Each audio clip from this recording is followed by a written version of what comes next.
Welcome to Life and Love Nuggets, where licensed therapist Brent and Janis Sharp share how you can thrive in your life, your love, and your relationships.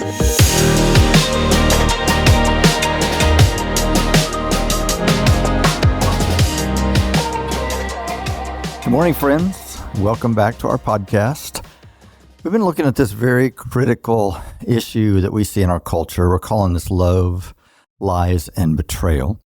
We've specifically been looking at marital affairs because we just see those are just off the charts in the last couple of decades. But there's also other circumstances in relationships that these principles can be applied to. Certainly we see people struggling with pornography. Well, their partner's going to feel like they had an affair. It's like with a whole bunch of people. It's going to feel the same kind of betrayal. Secret spending, gambling, that they didn't tell the other person about. I've seen some people make business decisions if they have a family business, or even if he's the main one to manage it, or vice versa, and they've made some business decisions that haven't included the other partner and that have impacted the family. So there's all kinds of things that can cause trust to be lost and to feel like betrayal. And so in the last 40 years, we've seen people break trust on every imaginable level. Yes. I mean, it's been amazing to see how Astounding. people can ruin their lives. And we find that there are four main stages of healing that are necessary. And all these stages are important. And we're going to kind of start talking about those. We've been leading up to that in the last couple of podcasts. Last time we talked about kind of the prerequisites before this can even start. Yeah. And so the first step that we find, we call this the blank check. It really requires the betrayer to offer the betrayed a blank check. Now, not a financial check, although I've had some betrayed go, well, that'd be nice. Yeah. I think I've actually had one or two that did that. Okay. So not a financial check, but a check that says, you can ask me any question as long as you need to ask me until you don't need to ask me any longer. The brain of the betrayed is traumatized and is going to crave to be seen, to feel safe, to feel soothed and secure, because just like any other trauma, they're going to need those things to be able to heal. They need information. What am I dealing with here? Once again, oftentimes because the first of information that comes out after they've been found out, and most people get found out, they don't just come and offer this. It usually is not the whole story. Right. And so they've been told just little pieces, kind of the damage control thing that the betrayer's trying to do. And so their brain is just, I need to know what I'm dealing with. And because oftentimes the betrayed feels like, well, if I had never found out, they would have never told me, or I would have never found this out. And yet it impacted our relationship in so many significant ways. And they all have this fear of, am I a fool? Yeah. Am I really stupid to be staying in this relationship? That's the idea of, are we just going to slap a Band-Aid on this and say, oh, we're much better, and then things go back to the way that they were before, and they end up doing the same behavior? There's a lot of fear that comes with this. Yeah. So many people say, am I stupid to even stay with this person? Yeah. Or am I stupid because I didn't see this? And I tell them, no, you're not stupid to stay with them. If you guys are continuing to work on this, there's a great possibility that your marriage can be healed and restored. And you weren't stupid to not see it because you believed in your spouse and you believed in marriage, and you're not a paranoid person. Right. And so you weren't running around looking for it. But the betrayer needs to know your spouse needs information. Yes. They have to have that in order to heal. Yeah, so I always have a Kleenex box. We ought to have stock in Kleenex in our business. I always have one sitting on the coffee table in the office, and I'll pick it up and I'll say, the betrayed's brain needs to know what's what's happened here. It's like everything that happened is inside this Kleenex box. I need to know the back of the box. I need the corners. What's the upper left-hand corner? What's the bottom? I just need to know what I'm dealing with. And so the brain becomes pretty hyperactive. And I think it's supposed to, because I think the brain needs to feel safe and secure.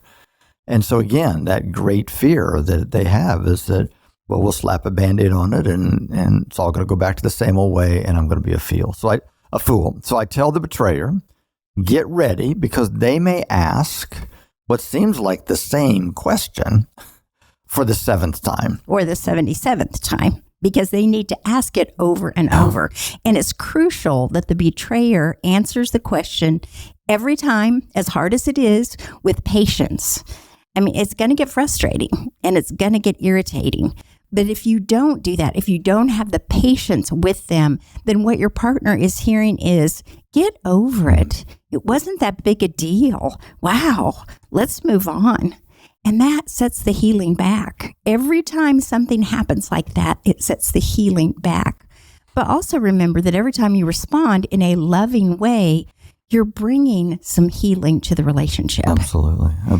And when they ask the question over and over again, it's not the same question. Right. It's actually a different question, because they've gotten more information now and they've had time to really think it over and try to fit all the pieces together. And so sometimes they'll be going, gosh, when my wife went on that business trip, was she meeting up with somebody there? Right. Or, oh, my son's birthday, when he had the business emergency and he left early, did he really have an emergency, or was he meeting with her? And so oftentimes they have to go back and look at some of those past things and find out what was happening then. And so they have to ask questions in order to heal. Yeah. And so it's a week later, it's a different question. 10 days later, it's a different question, because even though it's going to sound like the same question. And that's why I say to the betrayers, you got to lean into this. This is going to be necessary. It's not going to be comfortable, but it's going to be critical that this happens. And so once again, we always tell the betrayer, if you haven't told everything, say the whole story. But even if you tell the whole story, they're still going to ask for some nuance about that story. And that's helping them feel safe and secure. And so, again, the betrayer needs to be completely honest with their response and respond in a non-defensive way. I can't tell you how critical that is, that they're on. And sometimes they go, I don't remember. Okay. If you don't remember, you don't remember. But you might remember a little bit later, and then, okay, I thought of another thing that you asked the question the other day and I didn't remember, but now I remember. Again, just know that if the sooner you're helping them with this, the easier it's going to be for healing to actually engage and begin to happen. I always say, if the betrayer can envision every time that they're asking you a question, they're extending a wounded hand to you. Yeah. If you answer that question in a non-defensive way, we put a little bit of antibiotic ointment on that wound. Now, we all know you don't put ointment on a wound and it heals instantly, but it keeps the poison out and it helps it slowly start healing. If the betrayer gets defensive, I've already told you that. How many times are you going to ask this? You got to stop doing this. Are you ever going to forgive me? Are you, all that kind of stuff. It's literally like the wound is hit again. Yeah. It breaks it open. It literally goes back to zero. And so I always tell the betrayer, you're actually hurting yourself here, because even though this is uncomfortable, you want this to get over with as soon as possible. Certainly the betrayed wants to get this over. Yeah. Nobody wants to ask these questions or to feel insecure. I mean, if they could push a button and feel secure immediately, they would. But it's recognizing that this is a critical stage, because if defensiveness will cause them to go, well, why won't they answer that? Why are they defensive about that? What are they hiding now? Or what else are they hiding? It's hard for both people. Yeah, it is. Like you said, nobody wants to be the questioner. Nobody wants to be that insecure to go, well, what about this? What about that? And nobody wants to be questioned about everything. It's painful and it's difficult. That's why we generally need to instruct the couple in counseling in how to do this, because it's not natural. No. It's counterintuitive in so many ways, and yet it's critical. Just like we talked about last time, it's like washing out the wound. You don't want to put a Band-Aid over it when you still have dirt and gravel in the wound. That's right. It's very important. And there's power in confession. Yes. Sometimes I'll have people that are the betrayer go, well, I've told them I'm sorry so many times and I feel terrible about it.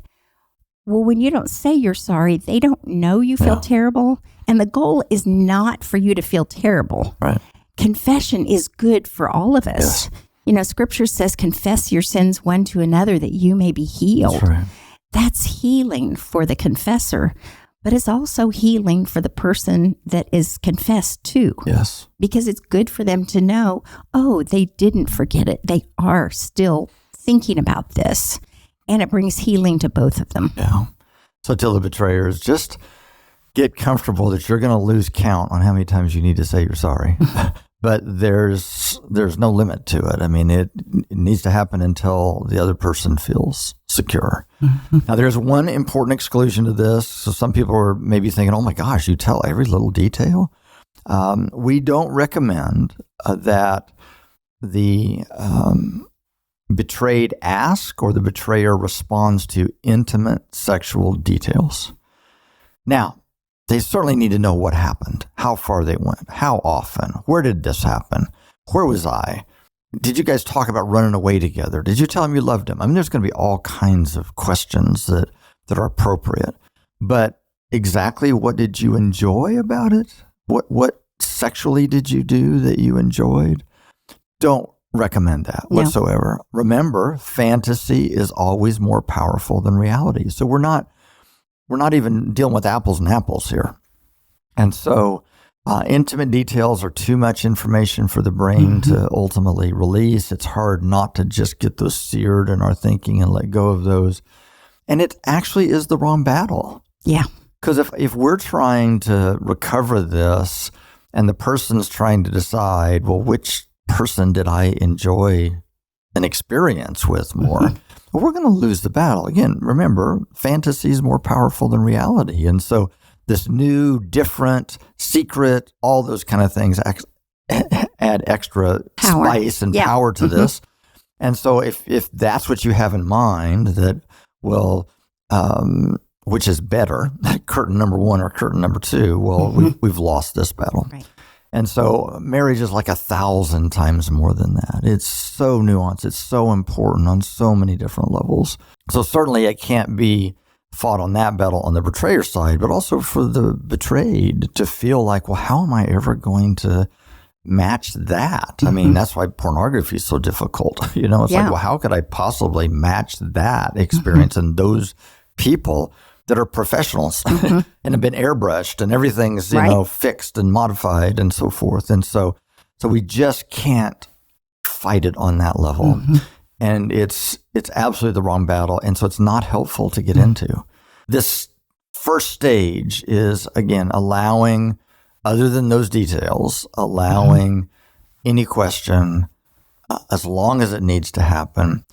And I tell the betrayer, if you can do this and deal with your own defensiveness and move through that, then these questions will stop sooner than they will if there's resistance. I've seen this over and over. I mean, it really is a critical part of, I can tell in these first few sessions whether this is actually how fast is it going to go, or how we're going to, or whether we're even going to get there. Yeah. Because if there's resistance and defensiveness, then it clogs it all up. It blocks healing. And we hardly even get out of this first stage then.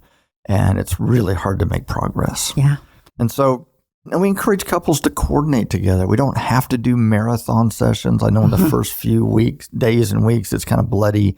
And they're staying up all night asking questions and talking through this and crying and whatever. And I understand that that's going to probably happen, in the very beginning. But coordinate on this. I mean, you don't have to do, again, 5-hour sessions. I mean, it's okay even for the betrayer after an hour or so of this to say, can we take a bit of a break? Now, I'm willing and committed to answering these questions. And if we can come back a little bit later or in the morning, for the betrayed to come home and say, I've had a really hard day today. I've just been plagued with thoughts. I need some time tonight. So they actually coordinate and kind of set up a time to do this. That's fine. And so it's, again, teamwork is the best healing that can possibly happen. Sometimes I even encourage my couples to have some time of planned denial. Yeah. And it's not always easy in the very beginning, but to just say, you know what, let's take an afternoon and let's just go do something fun where we're not in all these heavy conversations. We can come back and, at 6 o'clock or whenever, we can talk through some more things, but let's just go and try to get some emotional rest and do things that we enjoy with each other. I found that could be really helpful. Absolutely. So asking all these questions, it's painful. Yeah. I mean, we can't emphasize this enough, but it's really part of the consequences of damaging behavior in a marriage. God forgives us. When we confess our sins, God forgives us and washes it clean, and we don't have to pay penance. But with our spouse or with people, there is a cost involved. They may forgive you, but they have to learn to trust you again. And so in essence, you have to serve some kind of penance in order to rebuild that relationship again. Trust is earned. Yes. When people say, well, you just need to trust me. No, that's not even a thing. It's earned. Either you're a trustworthy person or you're not. And you've either earned it or you've not. And so it's gonna take time, for this. So, which leads us to the second stage. We call it the bathtub of trust. Now, if you've listened to many of our podcasts, we did talk about this in a previous session when we talked about the difference between forgiveness and trust, and talked about the forgiveness as a one-way street, that we can forgive somebody even if they don't change. And I tell people, even if they ran off with the other person and abandoned you, you're going to need to forgive them just so that you don't become bitter, resentful people. Now, you would never trust them because trust it's a two-way street and requires change on the other person's part, and change for a long enough period of time until I can feel secure. And so there are people that we can forgive, but we may never trust because behavior is not changed. And so that's where it leads us into this idea of the bathtub of trust. And so couples find in the very beginning of this process, if they didn't know it before, they certainly know now, trust is one of the most important things in a marriage. Yeah. If it's not there, it affects everything. It undergirds everything. Most couples at this stage feel very insecure, very disoriented. And we tell people the best example we can give of how trust is broken and how it is recovered is this idea of a bathtub of water. This model we find is true really in almost any trust, when trust is broken in any kind of circumstance. Now, when couples first get together, I take them back to those first few months of courtship, well, they weren't thinking about trust. They were like, this feels great. There was so much good behavior happening, and hopefully, probably not a whole lot of bad behavior. This is why they usually thought about walking down the aisle with this person. So in essence, they have a full bathtub. They can splash around in it. It feels very secure. Don't even think about it. But when something happens, well, again, we call that the unoffendable zone. Even people that hurt each other, they just kind of overlook it because the bathtub's full. But when an untrustworthy thing happens, it's like the plug gets pulled. And I always think about grandma's plugs with the little rubber stopper and a little chain on them kind of plugs. The plug gets pulled. Now, if it is, I'll be home at 6 and I roll in at 7:30. Well, I just pulled the plug on your bathtub. And now, if it only happened one time, if my cell phone died, I got caught behind a wreck, well, we get the plug, put it right back in, almost imperceptible. But if I'm late like 50% of the time, like every time I say I'm going to be home, I'm like an hour and a half late. Well, pretty soon you're going to be thinking when I say I'm going to be home, you're going to be like, well, we'll see, because you just don't trust me in that area. Now you may trust me in other areas, but you don't trust me when I'm going to be home. If something happens like an affair that impacts this most important promise and commitment of fidelity that we have made, it's like the plug gets pulled, broken off the chain, thrown out in the backyard someplace. Most couples, when we see them, their bathtub is empty. They don't trust them at all. It is drained. Dry. It is dry. Yes. And this, again, is devastating, so devastating to couples on so many different levels. And to feel this such an important relationship, and all of a sudden now, actually, I thought I could trust them, and I find I can't. Oh my gosh. Talk about a gut punch. This is... You question everything. Absolutely. Absolutely. And so for the betrayed, their history's being rewritten. You know, it's like, that didn't happen here. This was happening here. And it is very destabilizing. This is where trauma happens. It's something that comes out outside of our control. Now, the first step of rebuilding trust is confession and repentance. Somebody's got to own it, which is confession. Yes, I did this. And that's why even responding to these questions, yes, I did that. Yes, I did that. I'm so sorry. It's confession. And repentance, which is I've changed my mind. Instead of going this direction, I'm going to turn a corner and go a different direction. So I've confessed that I've done it, and I've committed to change.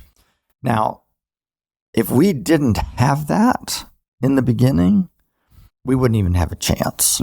There's no way for trust to start rebuilding. So if somebody is looking at porn and their partner finds out about it, and they're trying to convince them that, well, all guys do this.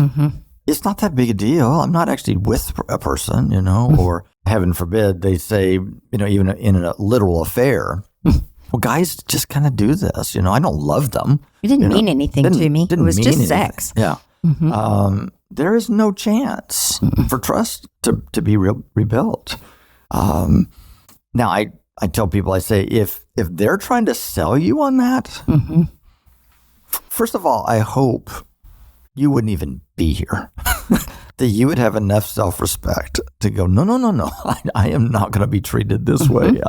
I do not deserve this, and so I'm out of here. Yeah. Is what we would hope. Yeah. Now, by the time they usually get to us, you know, they are not doing that. But even some are still struggling with, am I committed to this? Sure. Right? I mean, I've had people where they're just still thinking about running away with the other person. Well, there's no way trust can even start being rebuilt. They've got to sort that out first, you know? And so I don't even meet with a couple together then. The person that's questioning and wondering, well, they got to sort that out. They've got to come to a place to decide, no, I'm going to commit myself to do everything I can as long as it takes to restore this. And really, that's what we see. We see individual counseling, or we do individual counseling with people who either my spouse had an affair and they told me to just get over it. It's not that big a deal. And they need to come in for individual counseling to help them make a decision about what they're going to do. Or we see people that go, I'm in an affair and I said I quit and I did, but I don't know that I want to leave. So there is a time for individual counseling until they're ready to come together to work on it. Yeah, absolutely. We have to have that place of absolute confession, and confession usually comes in little bits and pieces, and they just keep confessing until the whole story's told, and repentance. That's just the beginning. Now, again, if we didn't have that, we wouldn't even get started. But just having those, even though they're so important and so critical, they're limited. It's like it finds the plug under the bushes in the backyard and gets the plug back in. Well, that doesn't give us any trust. That just gives us a reservoir that will actually hold trust. So the way we've seen this work is over and over and over again in all of these situations, is once that plug is back in, that every time there is a trustworthy behavior, Now, it could be I'll be home at 6 and I roll in at 6. It could be I showed up at a counseling appointment. It could be I answered all of their questions last night without being defensive. It could be any of those things. Every time one of those happens, we get to take a teaspoon of water and throw it in the bathtub. But I always make sure that couples get this: teaspoon, bathtub. I have never seen anybody get a cup or a bucket or a garden hose. It's teaspoon after teaspoon after teaspoon. Now, they're not limited. I tell them, now, you're not limited to 1 teaspoon a day or, 1 a week. I try to help them become double-fisted teaspoon throwers, okay? But it's going to have, that means this is going to be a marathon. Now, I tell couples, now, I would not do this work if you couldn't fill up bathtubs with teaspoons, because I like to feel successful in the work that I do. If this was impossible, I'd have found some other line of work. But I tell people, if you don't ever pull that plug again, and you keep putting teaspoons in, one of these days, that person will wake up and they'll be thinking, you know what? I don't even think about that. Yeah. I know I can trust them now. Now, I don't have any idea when that's going to be. I tell them it's not going to be next Friday. This is months down the road, sometimes years. And so, but this leads to my encouragement for both of them, because I say, I don't say this to discourage either one of you. But I just want you to know what you're dealing with. This is not a slap Band-Aid on, okay? And so I say to the betrayer, my prayer for you is always, don't get weary in well-doing. Keep doing the next right thing. Again, if you don't ever pull that plug and you keep putting teaspoons in, one of these days it's going to get full. But you're going to need encouragement, because you put a teaspoon in a bathtub, it doesn't feel like it does anything. I mean, you literally can't see it with the eye, okay? It's only if there's enough of those, And so you're going to have to just keep giving, and it doesn't look like it does anything, and you're going to feel like this is impossible. She's never going to get over this, or he's never going to get over this. You're going to have to just keep doing it. Don't get weary in well-doing. Yeah. And I tell the betrayed, I said, I want you to think teaspoons, because if they're doing like everything just right for the next 60 or 90 days, and you find yourself still nervous or insecure at times, I want you to think teaspoons. The best we could have in 60 or 90 days is maybe just the bottom of the tub is now covered. Maybe we got a half inch in there or something. And so don't want you to think, what's wrong with me? Why can't I get over this? They're doing so well. No, it's teaspoons. And so again, this is supposed to be painful. This is supposed to hurt. This is supposed to take a long time to recover so that we get it. So we realize, don't ever do this kind of thing again. And so I think that's why God allows this a long time for healing to really happen. So we get how serious this is. It will be done when it's done. And I tell the betrayed, it's like you have the measuring stick. Yes. You're just an observer. You're just going, well, I think it feels like I have a half inch, or it feels like I have an inch, or whatever. Again, you can't do anything about trust other than observe and let it slowly begin to happen. And so it's a very important, I think, principle for couples to understand that. And I've just seen this happen in every one of these, and it just takes time. But again, there is great hope in this. Yeah. There is. Well, we've gotten the benefit of seeing so many marriages healed, and so many people saying, I'd never want to go through this again, but our marriage is so much better than it ever was before, because you have to build a new marriage. Yes. Yeah, we talked about that it's, it throws a grenade in the middle of everything. And so either they're going to lean into it and come out with a great marriage, which a huge percentage of those that we deal with do, or they're not going to make it. Right. We just can't, again, slap a Band-Aid. And these are some ways of understanding on how we do deep surgery. That this, again, we just don't put a Band-Aid on it. We have to do deep surgery, and this is part of the process of this. So this always leads to the first homework assignment I have for the couples. And we'll unpack this a little bit more next time, but I have the betrayer. I say, I want you to make a list of all the feelings that you believe you have caused your partner to feel. Betrayed, hurt, not good enough, whatever those are. I want you to make a list of those things, because one of the critical things for betrayers is that their empathy increases. They have to understand the damage that they've caused to really be able to heal and to create security, the deep, deep surgery work that's necessary to create security for my partner. And it starts with empathy. It starts with being able to validate their feelings, to recognize their feelings.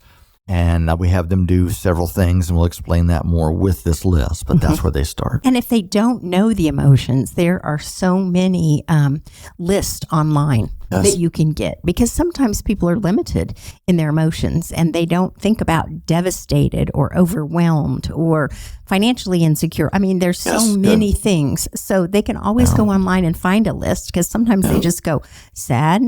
Right.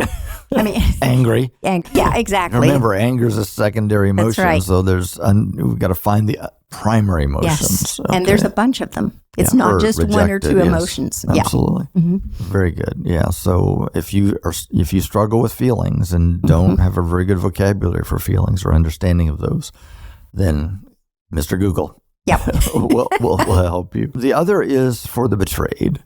I have them make a list of things that make them nervous about this circumstance and trust. Yeah. And so whatever that is, and they're the only one that can tell us, because I tell both of them, I said, we have to do everything humanly possible to try to address those needs. and we'll talk about how we do that next time. But so it might be their cell phone, because they found a text message or whatever. So when they go in the other room with their cell phone or whatever, or when they're just texting somebody or email or unaccounted for time, it just, whatever they come up with, you know.